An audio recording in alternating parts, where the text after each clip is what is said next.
Well, good morning. Good morning. We do have your attention now, don't we? Almost feels like church where you say something and everybody just kind of looks at you strange. Let's start with our invocation, then we'll go into our pledge. So pray with me if you would. Father, thank you for this day. Thank you for your love. Thank you for the time we'll be able to get to be here and hear some things to help us with business and how to take care of things. Pray you bless this food in our body. We love you. It's in Christ we pray. Amen. Join me in the pledge. I pledge allegiance to the flag of the United States of America and to the republic for which it stands, one nation, under God, indivisible, with liberty and justice for all. So thank you all for coming today at this first non-summer meeting. It's nice to see all these smiling faces. Yanni's Creek Cafe is going to be our caterer for today, and it smells delicious.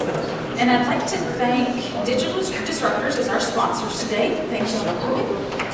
And y'all are welcome to go through the back and head to the buffet. Thank you.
I don't. I'm actually down in Dallas.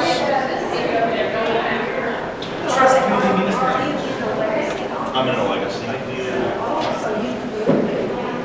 could if they asked me to, but the range would change. I'm like, how are you? First of all,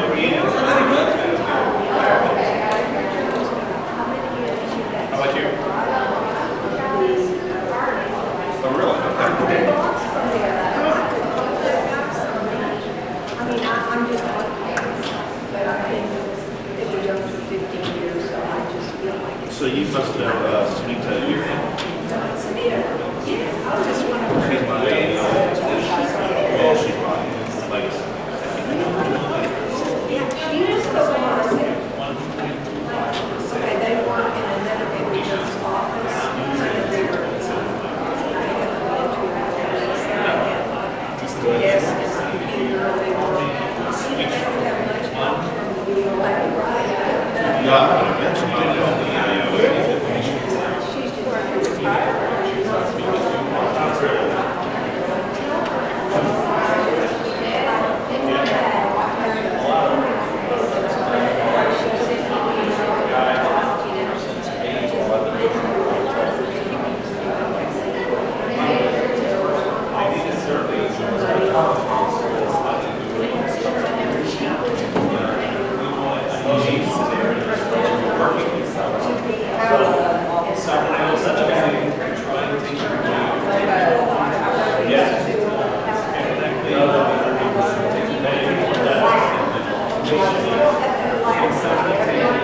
She does.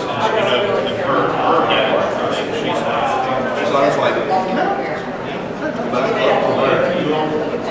She does a phone call, it's like, so I'm home with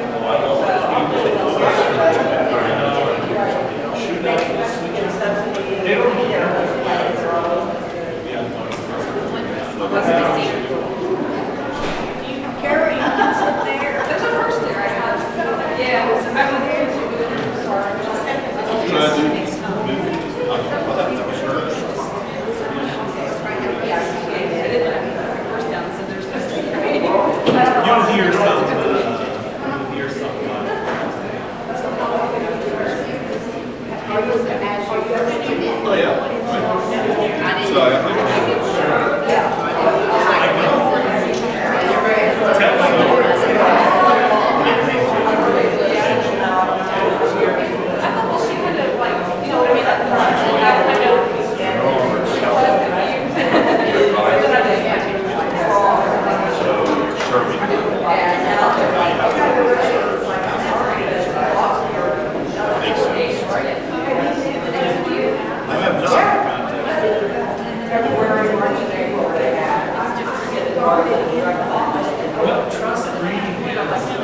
Had surgery 3 weeks ago. Scootering around. Scooter in crutches. Scooter's fast.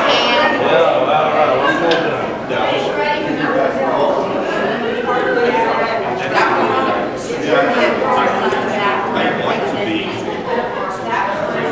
between a tollway and something mine.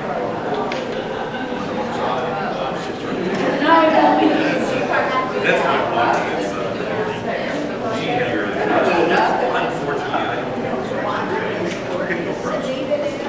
She's at West Highway and the tollway.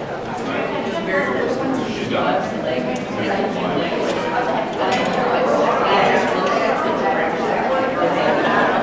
so that's why I like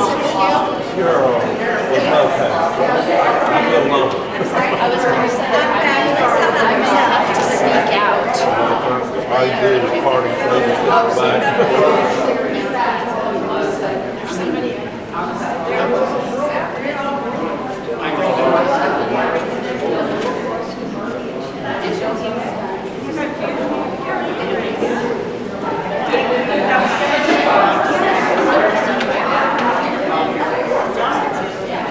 I'm not gonna lie.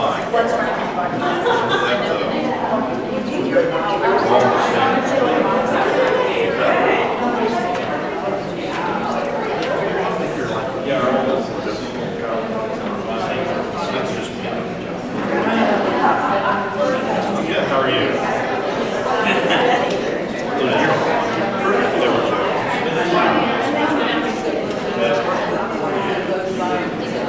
I'm not, I'm actually in Dallas, but I'm here in Boulder. Whenever anything I can do, it will be here, whatever you need. I certainly You need this 3 times.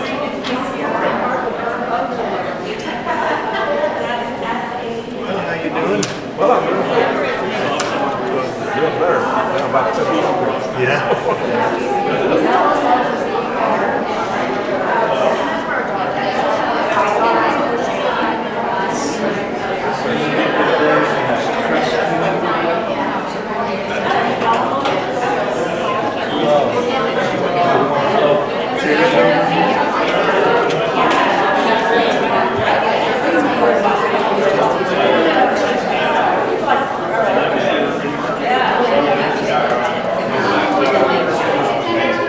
Let's get a little family together.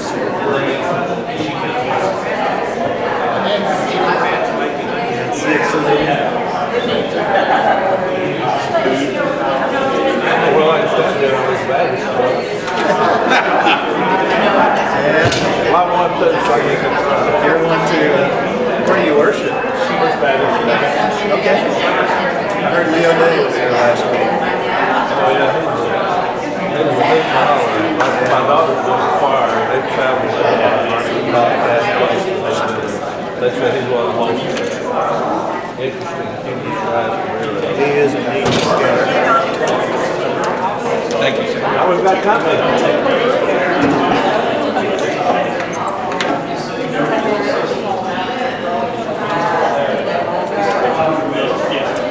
So that's a good little haul from here. Every Sunday. What's that? 25 miles.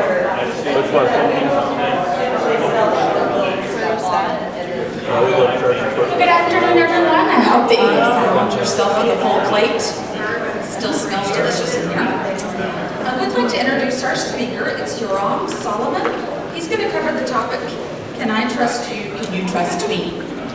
Dr. Yoram Solomon served in the Israeli Defense Forces 35th Airborne Paratroopers Brigade, one of Israel's elite forces, where he learned firsthand the importance of effective leadership and teamwork and how trust develops under fire. He published 11 books, 22 patents, and more than 200 articles for Inc. magazine, was named one of the top 20 innovation bloggers in 2015, 16, 17, and 18, and was one of the top 20 global thought leaders in the area of organizational culture. Yoram is currently an adjunct professor of entrepreneurship and innovation at SMU, UT Dallas, and Hadassah College in Jerusalem. And in 2015, he was elected to the Plano ISD Board of Trustees. Wow, I'm slacking. But anyway, it is my great pleasure to introduce a man who shares his birthday with Elvis Presley, David Bowie, Stephen Hawking, and Kim Jong-un. Ladies and gentlemen, please welcome to the stage Yoram Solomon. I'm going to do it from here. My voice carries well. I want to take you back to 2008. And in 2008, the economy was tanking. I was working at Texas Instruments, and Texas Instruments was just about to announce a major layoff, which I believed that I was going to be part of. And at the same time, I had to choose a topic for my PhD dissertation. And now, one thing about choosing a topic for a PhD dissertation, I was told at the university to aim low. So a good dissertation is a done dissertation. And you know what they call a person who just barely passed the dissertation defense? A doctor, exactly. And so I came up with topics, and my mentor, Corey, he kept shooting them down. And I kept suggesting things because I was aiming low and he kept shooting the ideas down. And at some point, I was getting pretty annoyed. He asked me a pivotal question. He asked me, what pisses you off? And so I wanted to say, well, you. But instead, what I said was, why are people so much more creative when they work in startups than when they work in large mature companies? So there was silence on the other side of the line, and he said, I think we have a topic. So I started working on this for the next 2 years. I finished my research. I studied creativity, and I studied innovation, and eventually I studied trust. Over 2 years, the entire US, Canada, China, Israel, Europe, and I found the answer. And I published my dissertation, and unfortunately I finished writing it on a Sunday.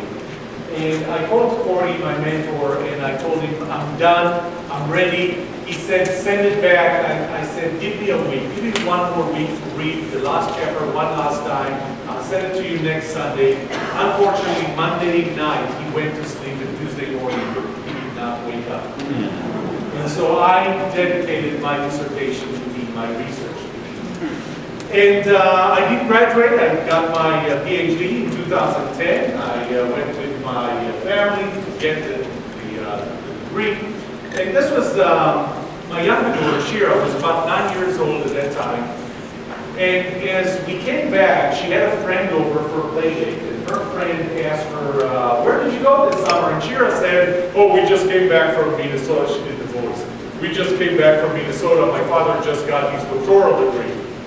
So her friend asked her, is your daddy a doctor? And Shira thought about it for a second. She said, yeah, but not the useful kind. So, and then people started asking me, so what's the answer? Why are people so much more creative when they work in startups than when they work in mature companies?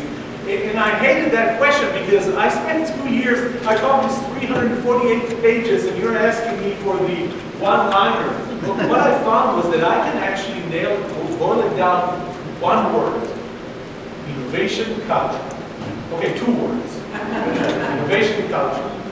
And then I started defining, well, what is it really, innovation culture? Innovation culture is really made of 3 things. It's made of you as my boss, your willingness to give me the autonomy to try things and fail. It is me as your employee, my willingness to be accountable to what I do, try things, experiment, and accept failure. But most important, it is our ability together to hold what I call a constructive disagreement. Now, before I go on, I just need to warn you. I have 2 disclaimers. One of them is that this is going to feel like sipping from a fire hose. So if it feels like drinking from a fire hose, all I can ask you is just drink responsibly. The second thing is I get distracted very easily. It's your job as much as it is mine. Keep me on track, you keep me on track. I'm done in 30 minutes and 6 seconds and nobody gets hurt. So, what is constructive disagreement? Constructive disagreement is our ability to be vulnerable with one another, to ask stupid questions, to suggest stupid ideas. It is also our willingness to give direct feedback and not worry about how you're going to take it. And finally, it's our ability to be receptive to that kind of feedback. And when I started asking myself, so what does it take for you as my boss to give me autonomy, for you as my employee to be accountable, for you as my team member to be vulnerable with me, to give me feedback, and to be receptive to feedback that you get from me? You need one thing. It's trust. You already know that because the title of what I'm going to talk about is trust. But I went another step. So last year I did another survey. And in my survey I asked a simple question. What is the most important quality for you in other people? And I gave 6 types of people. Your boss, your employees, your colleagues, a salesperson trying to sell you something, your government representative, and your spouse. And I got the answers and I collected them and categorized them and narrowed them down to 5. The top 5 based on feedback that I got from people. There were your willingness to work hard, your willingness to take risks, your trustworthiness, your intelligence, and your good looks. You're smiling, but good looks got 0.3% of the votes when I did this on the survey later. 0.83% of my participants thought that good looks is the most important quality for them in other people. Fortunately, it was number 1. Number 1, with 61.12% of my participants said that number 1 was trustworthiness. Trustworthiness was more important than any other quality. So if trustworthiness is the most important thing, then maybe I should study trust. And this is when I decided, it was really about 3 years ago, 4 years ago now, that this is what I'm going to be doing for the rest of my life. I'm going to be studying trust. So when people ask me to introduce myself, what do you do? I'm dealing with trust issues. I want to give you the 7 laws of trust. Over a lot of research, interacting, understanding companies, organizations, nonprofits, for-profits, public, non-public, governmental, personal relationships, I found that there are 7 laws of trust. The first one is that trust is continuous. Let me ask you a question. I got to mention this up front, and Julia, I didn't tell you that, but, and this happens to me often, I forgot my wallet at home. My car is almost out of gas. How many of you are willing to lend me $10? I promise I'll take your address, I'll send you the $10 back in an envelope. How many of you are willing to lend me $10? Okay, typically I get a higher percentage. How about $100? How many of you are willing to lend me $100? 1,000. So I was doing this in an organization. I had 500 people in the audience. I go 1,000, there's still a hand up there. 2,000, there's still a hand up there. And all I'm thinking is, I need to get her number. See, trust is continuous. We like to think of trust as, I trust you, or I don't trust you. But in fact, you trusted me with $10, you did not trust me with 100. So trust is continuous, it's not binary. The second thing is, trust is contextual. You may trust me with $10, but when it comes to extracting a wisdom tooth, do you trust me? How many of you trust me with extracting a wisdom tooth? After I told you I'm a doctor, but not a useful doctor. Not so much. Trust is also personal. See that, what's your name? Lucy. Lucy, the trusting relationship that you and I have nothing to do with the trusting relationship that you have with her or that I have with her. Trust happens between 2 people and only 2 people. There is no trust level in a group. It's the combination of the trust levels of every individual.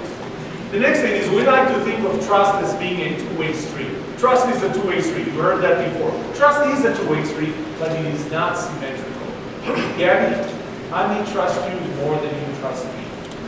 And that's okay, because trust is asymmetrical. Plus, now you know that I know Gabby. Trust is two-sided. Trust requires something from both of us. Lucy, for me to trust you, I need to be willing to trust people. And we are the sum of our experiences. Some of us are having a hard time trusting other people because of things that happened to us in the past. Some of us have it much easier. So it is the product, I'm trusting you, is the product of my willingness to trust people, and Lucy, your trustworthiness. You can't do anything about my willingness to trust people. That's me. That's my history. The only thing you can work on is your trustworthiness, and that's what I'll show you today.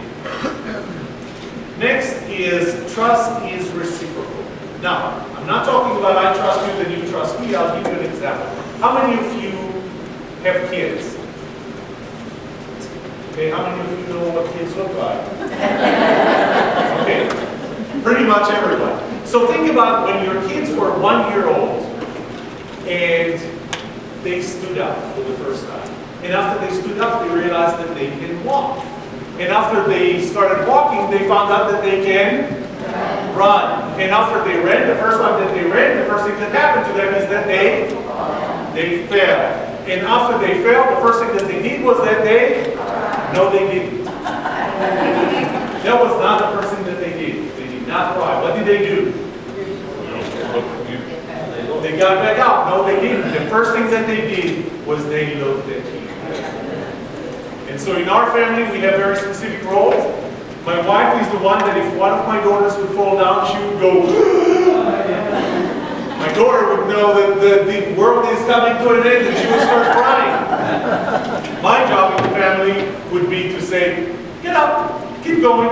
And my daughter would get up and go, there's something red here and it's dripping. And I guess Dad doesn't think it's a big deal, so it's not a big deal. And she would get up and start walking or running. This is how trust works. It's not only that if you're trustworthy, I will trust you, but if I trust you, you will behave in a trustworthy way. Trust is transferable. Think about it. What do you do when somebody sends you a Facebook invitation to be your friend? You don't know that person. What do you do? Or just before you delete, you see that there are 32 friends that you have in common. You go, wait, there are 32 friends that we share. Let's see who those friends are. Are those the type of friends that just accept everybody as a friend? Or are those the type of friends that I actually trust? So if I trust you and you trust her, and she's applying for a job in my company, and I'm going to ask you, do you think that she's someone I should hire? And you say yes. Through transfer, I will trust her. Not to the same level that I trust you, and not to the same level that you trust her, but I will trust you to some degree. So let me summarize the 7 laws of trust. Trust is continuous, trust is contextual, it is personal, it is asymmetrical, it is two-sided, it is reciprocal, and it is transferable. And to make it easy to remember, I created an acronym from those words, and it's KPATROT.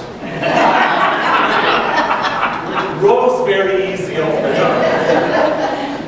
So we agreed that in order for me to trust you, the only thing that you can do is become trustworthy yourselves.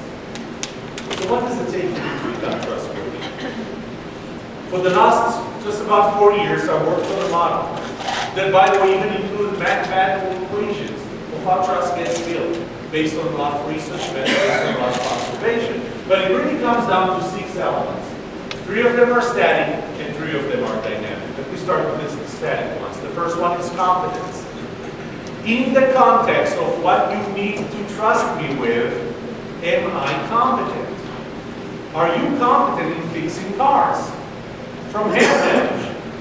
It says, do I care whether he's competent in playing golf? Not so much. I care about his competence. If I'm bringing my daughter's car to fix hail damage, I care about whether he's competent in fixing that. Second one is shared values. How many of you have been to China? When have you been to China? You're the only one. Okay. So, you've been to China. Okay, so you've been to China. The language they speak there is Chinese. And you do not speak Chinese. Not so much. So you're in China, and all of a sudden, you hear somebody speaking English. And you go, are you from the US? And she says, in a louder voice, she says, Yes. and you go, what state? Mexico. Again, in the louder voice, she says, Texas. Texas. She's from Texas. Where are you in Texas?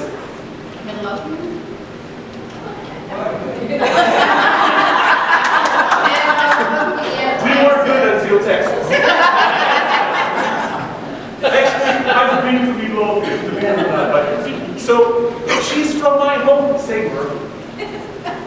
Murphy? No, she's from my hometown. Actually, I'm from there. That's okay.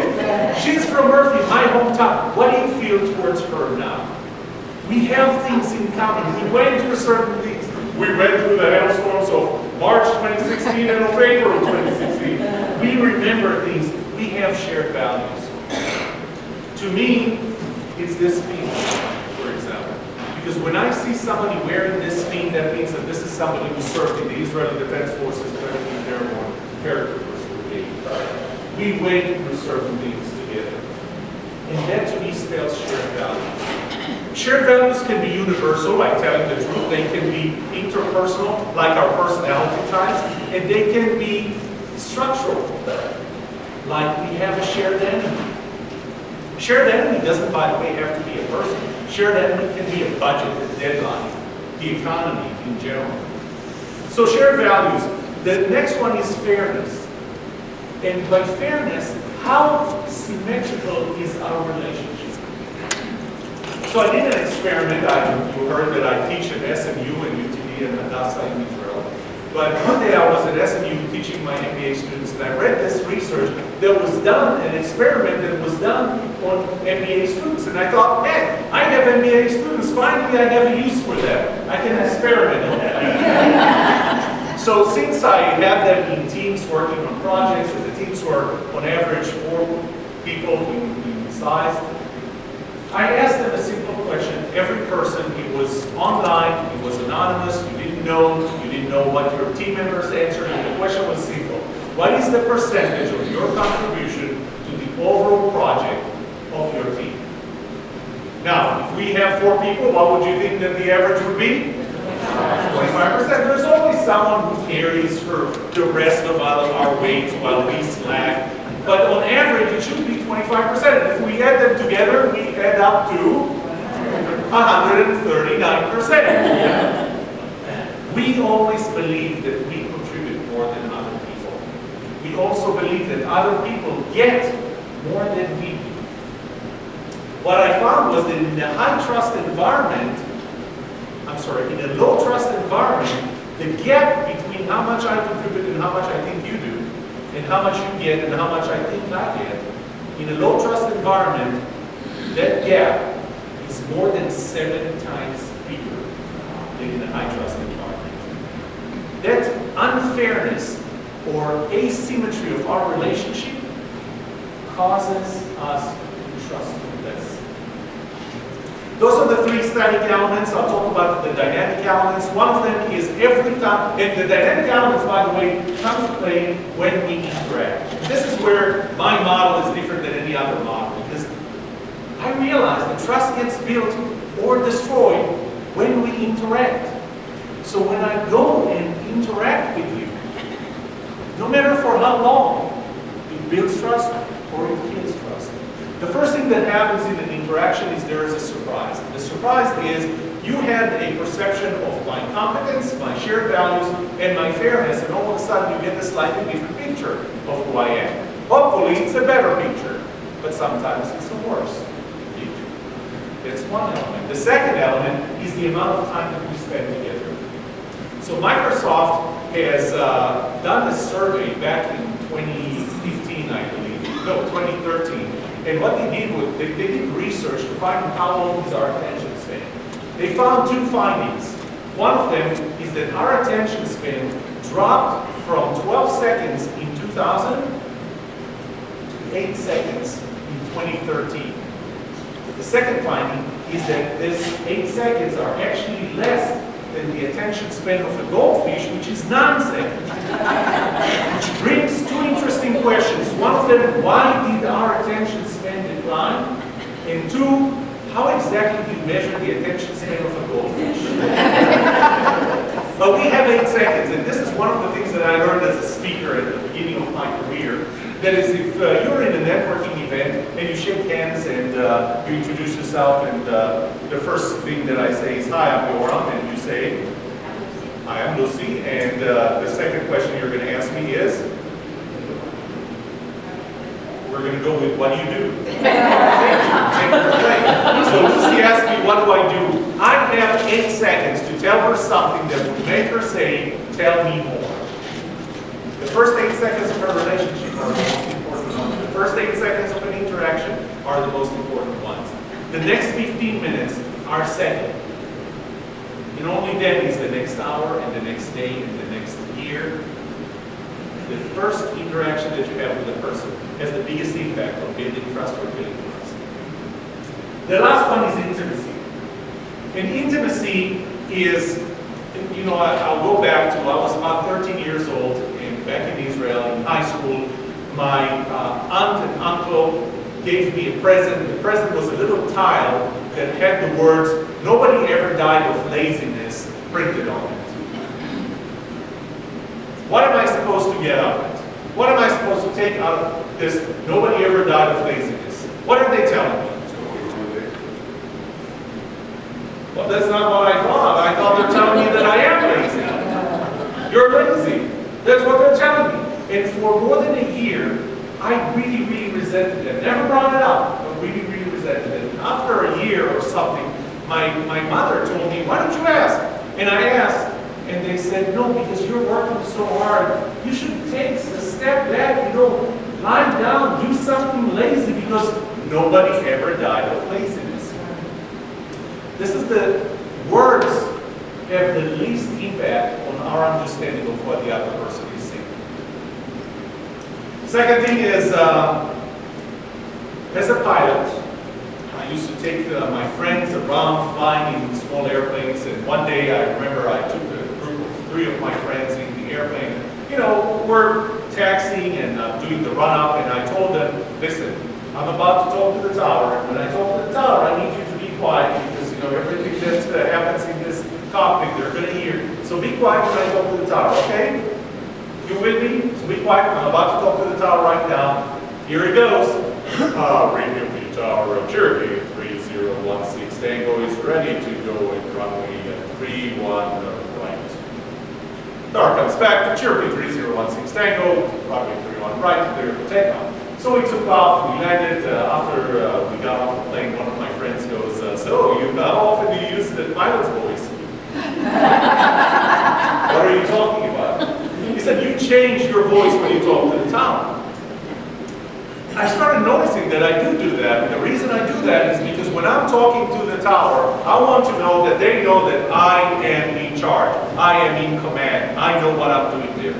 Because 38% of what we feel and we mean, we convey through the tone of voice, only 7% of the words, and 55%, ladies and gentlemen, through our body language.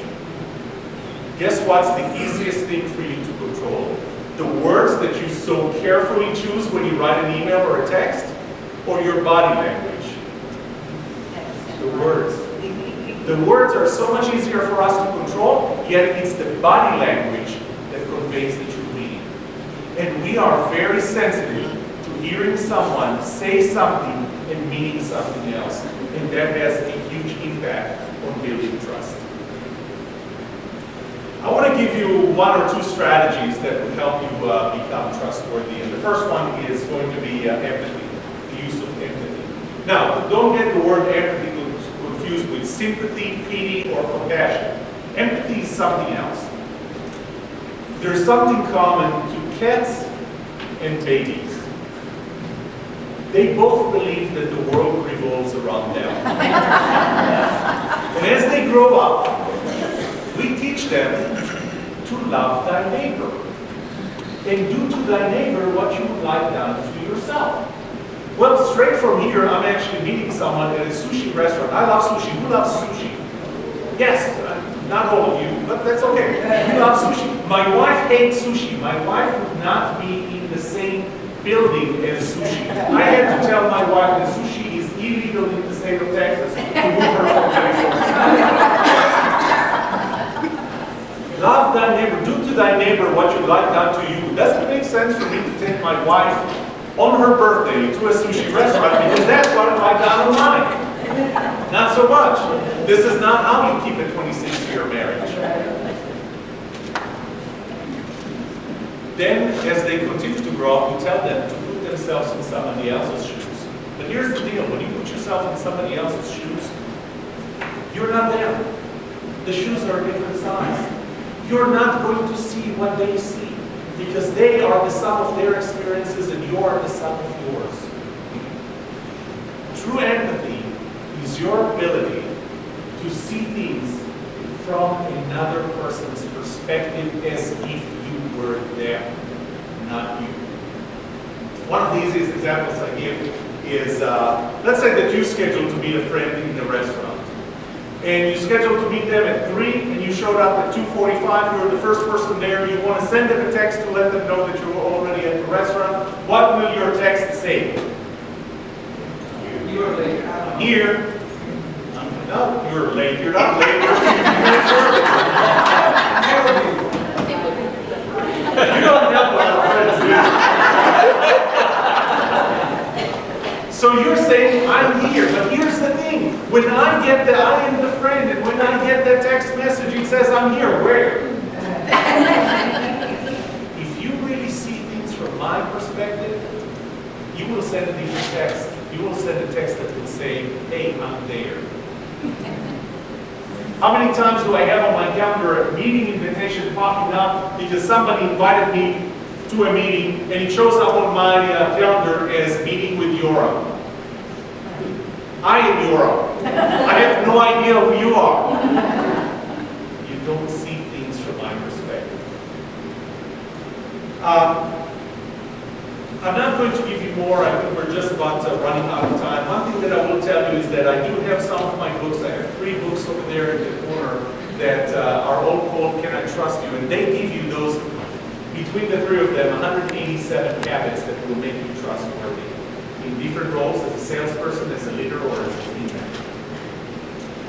I want to just finish with one story. Oh, and another way you can contact me is just text the word trust to 21,000.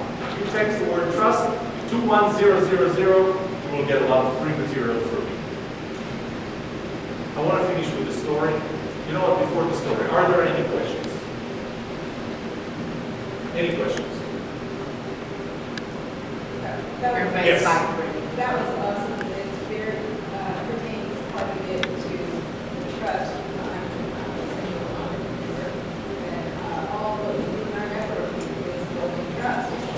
That's right. You know, after starting to build this formula, build this module, all of a sudden I started looking at every relationship that I have, whether it was selling something to someone, whether it was within a team, to my boss, to my employees, to my daughters.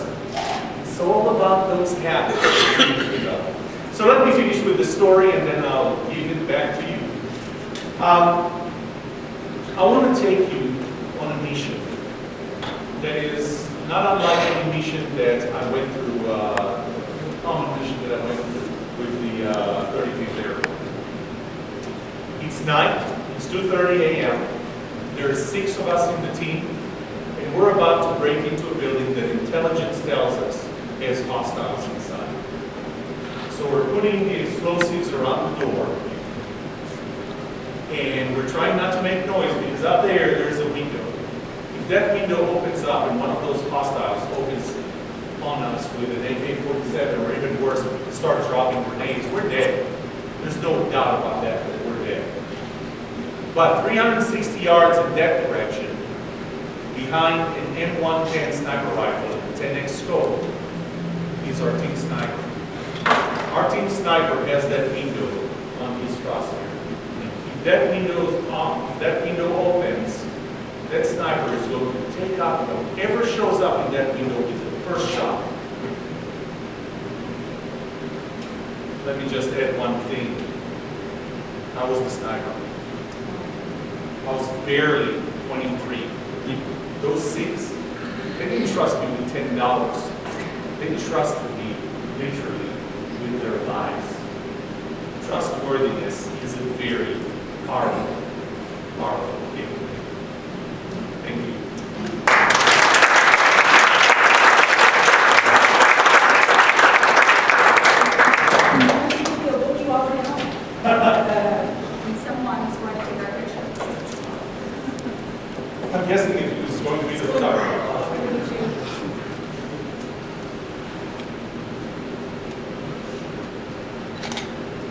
Thank you.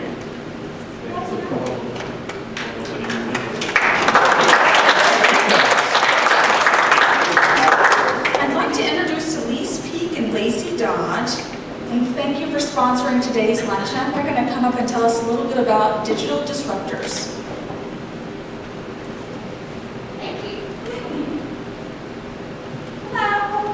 Hello. I'm Lacey, and this is Elise, and we are the Digital Disruptors. How social media for your business, for your marketing? Most of you? How many of you think it works? So we started a digital marketing agency to where we look at the big picture of everything going on, and we've seen a lot of people that think social media marketing doesn't work, and we've found out why. And so Elise is going to tell you a little bit why we started our company and what we do. So my name is Elise Peak, and when we were first talking about creating a social media business, we thought this is never going to work. Everybody's doing social media. How are we going to be different? And when we started working with businesses, and we started taking a look at what they're doing every single day in their business, we noticed a trend. And it was like, I don't know, at 1 or midnight, and I was up late. This is like, what are you doing? And I was like, I'm building a website. She's like, wait, why are you building a website? For social media channels. And what happened is that we realized all of these marketing specialists were working on social media, and they didn't understand this crucial path, the customer journey. That you can show up on Twitter, and you can show up on Facebook, and you can show up on Instagram. But if there's no one that's coordinating that path, and you're not actually, it's not leading to customers that are buying your products, what are you doing? What are we doing in social media, right? So one after another, we started hearing business owners telling us, I'm doing all the things. I'm spending hours and hours and hours and hours on social media, and it's not working. And so we knew at that moment that we had a different way that we were going to approach social media work.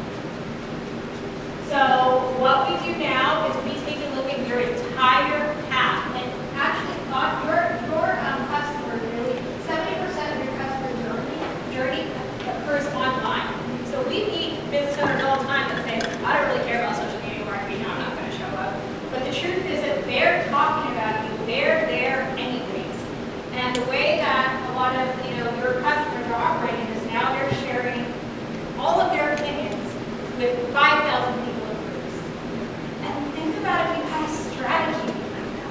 If you had a strategy behind that where you're giving them this opportunity to talk about it and do something about it. So what we're doing now, so we're going to let you in on a few secrets. We've looked at quite a few businesses. These are the trends that we're noticing that are leading customers away from your business, okay? So we will take a look at this. My husband and my kids all laugh at me because I'll line up, the Android phone, the Apple phone, the iPad, and all the laptops, and I'm looking at what does your path look like online? Because so many times you have people who are looking on their mobile phone and they can't even see your contact information because your banner isn't linked. But you don't know that because you've never hired anyone to look at that, right? So mobile friendly and being able to coordinate that with your website, that's the number one mistake that we see all the time is that they're not seeing their information. Because they literally cannot see their information. The second thing is clarity. And just your description. The descriptions of your that are on your websites and online.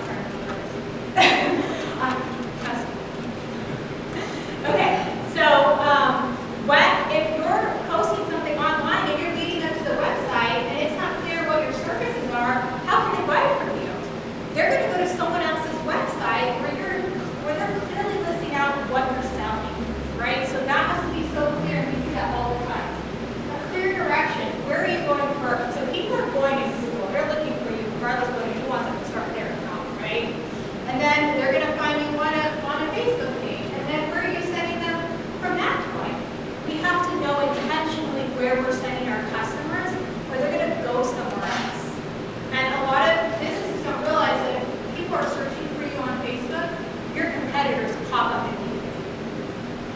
part of the journey. And so it's really important for you all to test that so that you know, right? And then just making it easy, making sure your buttons click. It should be so easy that you should be able to pop your 5-year-old granddaughter on there and she should say, oh, really good. And then we're going to move on because we actually have a few things that we want to offer. Okay, so this is the customer journey. Social media is one part of it. And look how many other factors that we all should be looking at. And that's what we consider when we're looking at a business. And then let's go ahead and go on to the next slide. So this is how we can serve you. So, if you guys want social media tips, we post a lot of tips on our Facebook page at the Digital Disruptors, as well as our Instagram. We have business cards for any of you that are interested, so you can get that information. Every Thursday, we post Social in 6, where we go over our most asked social media marketing questions in 6 minutes or less. It's a live video series where we go live and we talk about all of the questions. Yes. Also, we're doing upcoming workshops where we're going to do a done in a day. We can do those individually with a certain business owner, or if you want to do those in groups, we're going to do those as well. We do customer journey audits, so if you're sitting here thinking, I don't know what my customer journey is, or I don't know how to get them along, we do complimentary audits for business owners so that we can help you figure out what you need to do next with social media. And then we are coming out with a new monthly service. We're extremely excited about this, called ReviewBot, to where you can automatically get reviews for your business. After you had an interaction with somebody, then there's a series that takes place automatically so that you don't have to be the one behind the computer doing that. We'll have more information on that to come, but... And it's literally going to, in minutes, with a robot, be able to extract referrals, reviews, and an upsell within minutes. So does anybody have any questions? I know we're out of town. No? Okay, thank y'all for having me.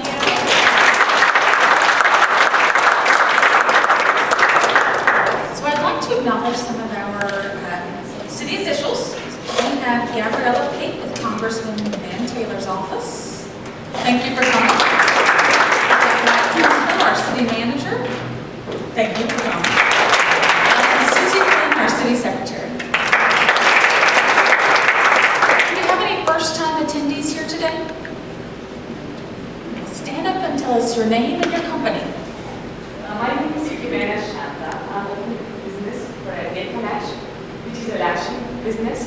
I'm planning to open in October first week, so 6 weeks from now. Thank you for coming.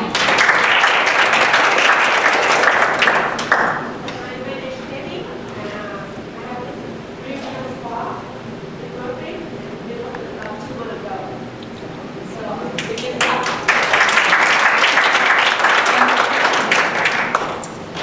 Let's see.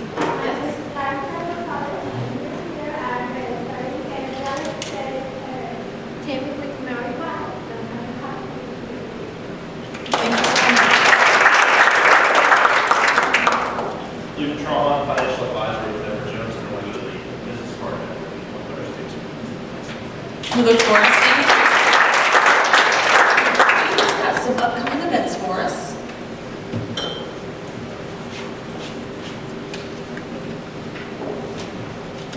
Good afternoon, everyone. Thank you so much for coming here to our August luncheon. It's great to see you. Dr. Solomon, thank you for your comments and your talk today and showing us how you are a useful doctor, helping us understand the habits of building one of the most important foundations that we have in all of our relationships. Again, I'm Julie Richards, Executive Director for the Murphy Chamber, here to give you some comments and update coming events with the Chamber.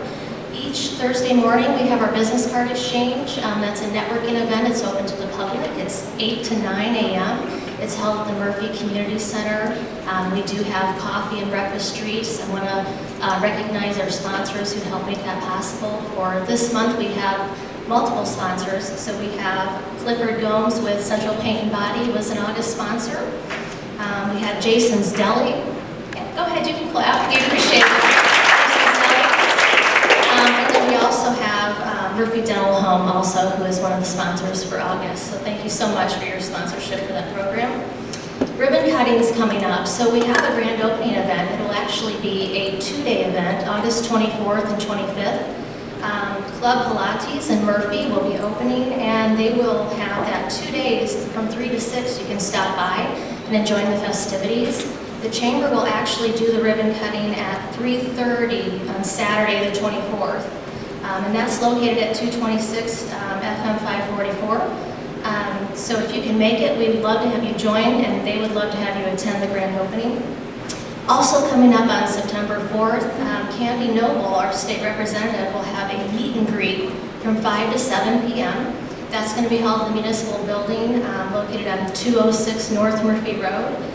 There will be refreshments, and I believe the mayor will be there as well, so we'd love to have you join us for the meet and greet. We will do the ribbon cutting about 5:30.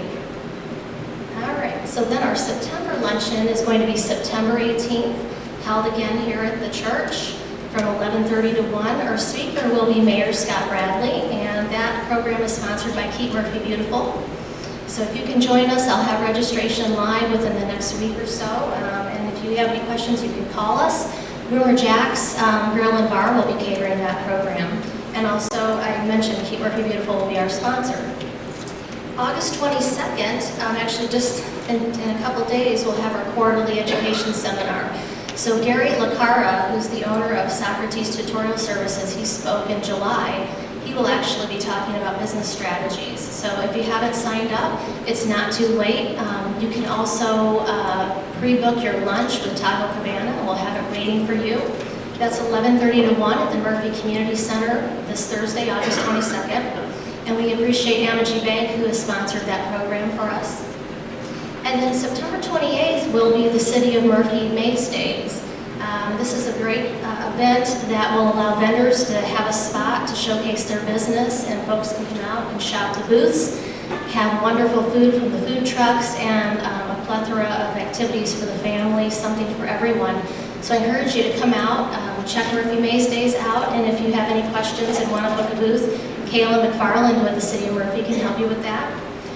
The Chamber actually has sponsored an area in Chamber Row that we are opening up to budding young entrepreneurs so that they can showcase what they're working on.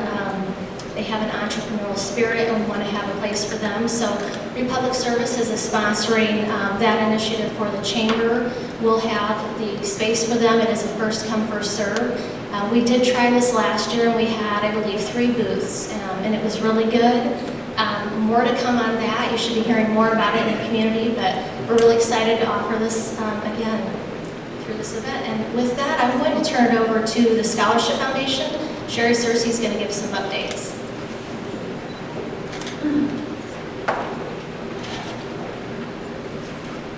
Hello, those of you that don't know, we have a scholarship program with the Chamber. We give away 6 scholarships every year to Murphy students. We've given away 94,000 since our inception. And Pumpkin Chucking at Maze Days is our biggest fundraiser. Those of you who don't know what that is, we have a huge slingshot where we actually sling pumpkins into the water.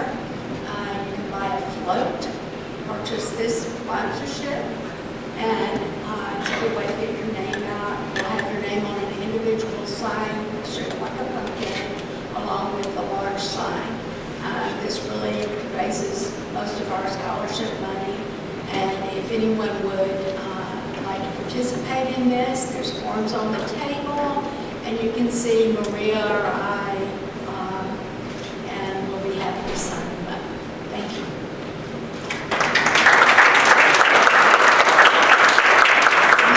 We have some door prizes. Yes.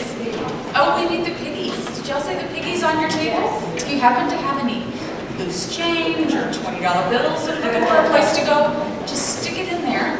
And we generally raise enough money through our piggies to just fund one scholarship throughout the year. So be sure and fill that piggy out.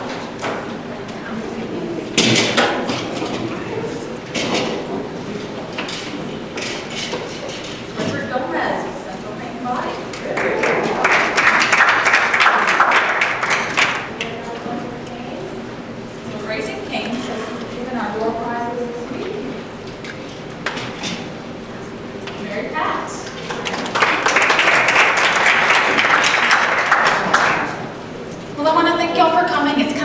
get back in the groove after the summer, and I'm impressed to see all y'all here.